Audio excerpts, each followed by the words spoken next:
வைரமா என்ன சொல்ல இவன் குணத்துக்கு ஏதும் ஈடு இல்ல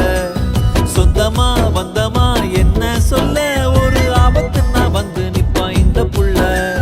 சத்தியமா நான் சொல்லுறேன்டா இவன் சத்தியமே தொத்து நிற்கும் நல்லவன்டா சுத்தத்திலும் சுத்த தங்கமடா இந்த நாத்தோர தங்கமா வைரமா என்ன சொல்ல